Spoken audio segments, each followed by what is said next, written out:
Hi, it's Christine Hart, and I want to address Prince Harry in a quick little vlog. I saw in the media that you, Prince Harry, are suing the Sun for hacking you back in the early 2000s. What you may not know is some information that I have. Now, I brought in the phone hacking to the News of the World inadvertently. I'd been working for the News of the World for over a decade, doing basically everything on the newspaper.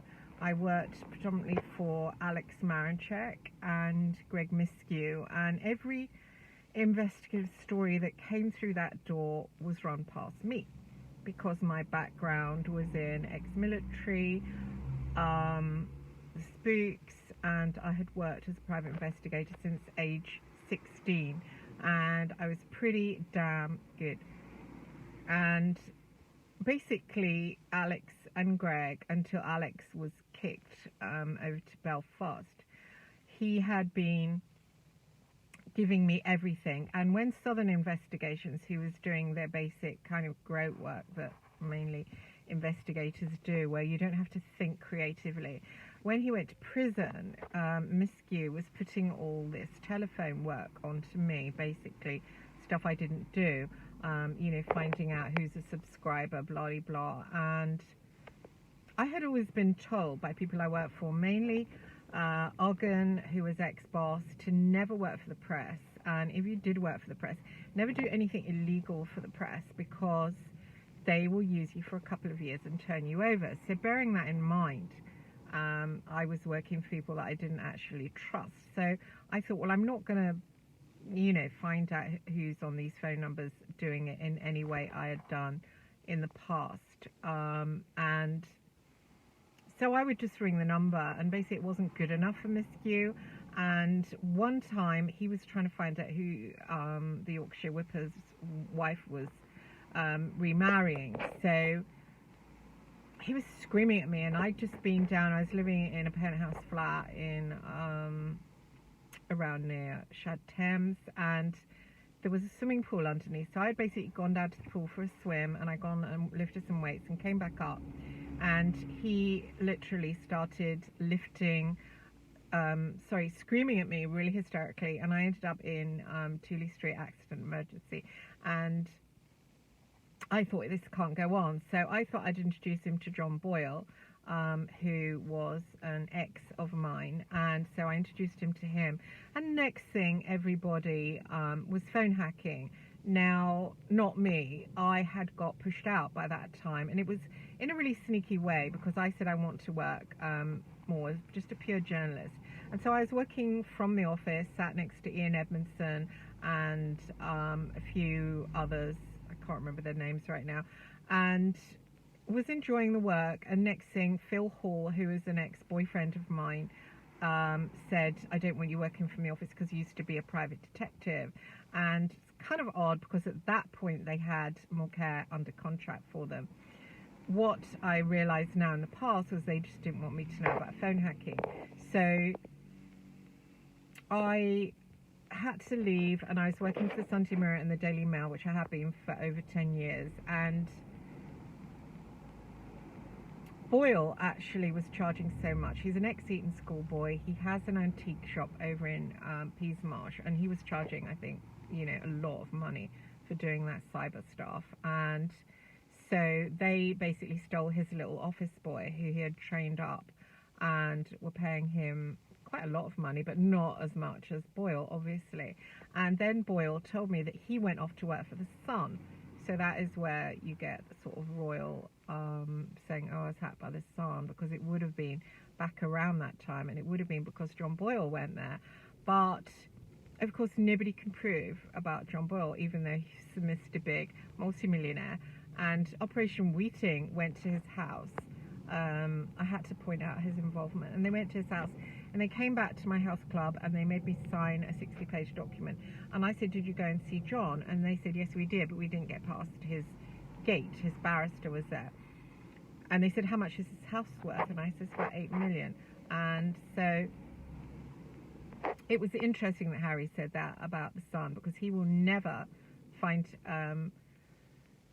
proof of John, because he will work under a different name, he will work under a different company, and he's like, you know, super intelligent man. He's not like Mulcahy, he's like a mastermind. And he worked for Hacklight, and he also worked for Argon and CIX Limited. And interesting, CIX Limited, when I was working for the News of the World first, they approached me in 1998. I had an advert in Yellow Pages under my middle name, Joanna Hart, ex-military surveillance expert. And they approached me and said, we want a surveillance on Julian Askin. Now, I basically followed Julian Askin all around Buckingham Palace with some of my boys and ex-military boys. And he was surveillance aware, and I did it psychically. I work as a psychic right now, and I did it psychically. Found out where he was living, and they basically pulled his phone bill. And when I went to report the job, they said, how did you do it? Because 6 other agencies didn't.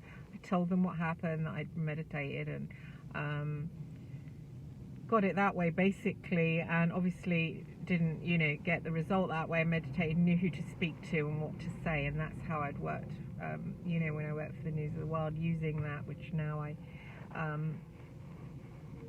you know, trying to help people rather than work for the press.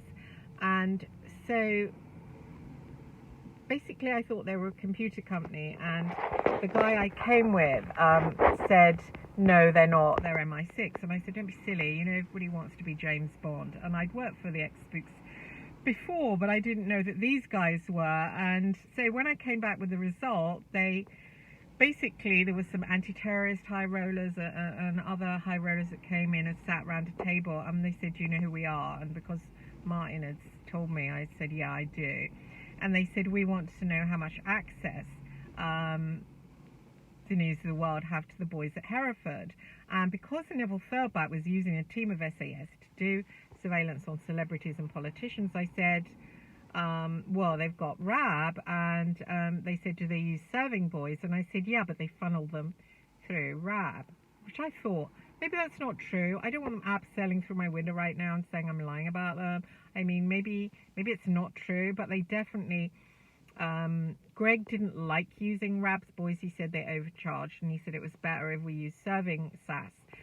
So he would do it sneakily. He would say, like, to Rab's boys, you know, come and have a party. We're having a party if you bring some of your mates that are serving. And then he would kind of get their phone numbers and use them, because he said they were more able to keep secrets. And so CIX Limited, who was MI6 back in 1998, were investigating the News of the World through me.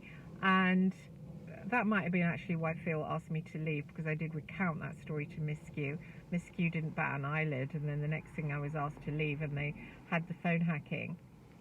But since it was John who brought in the phone hacking, I'm wondering whether the whole thing wasn't a setup from right from the start, because it was supposedly to shut down the right-wing press. Now, when Byline and Hacked Off came to me and said, you know, we'll give you 25k to hand us over your remittance advices, and I worked for 10 years with the Daily Mail as an investigative journalist, and we want all them, we want to take down the Daily Mail. And basically they put me in a riverside house in Windsor, which is beautiful, with a boat. As soon as I moved in there, I got burgled, and they didn't take any of my Gucci jewellery, anything like that. They just went for my tech. And okay, I'm supposed to think it wasn't them. And so it's really, so they said to me, yeah, what the end result is, you know, we want to destroy the right-wing press. And now Harry has gone for the Sun, and they, of course, will be easy targets only if, well, actually, no, they won't be an easy target, because nobody knows about Boyle. Nobody knows what name he used. Nobody knows what company he used. The Sun obviously aren't going to, you know, fess up. So he won't get anywhere, basically. So I don't know what is going on. It seems like somebody's done something. It's an agenda.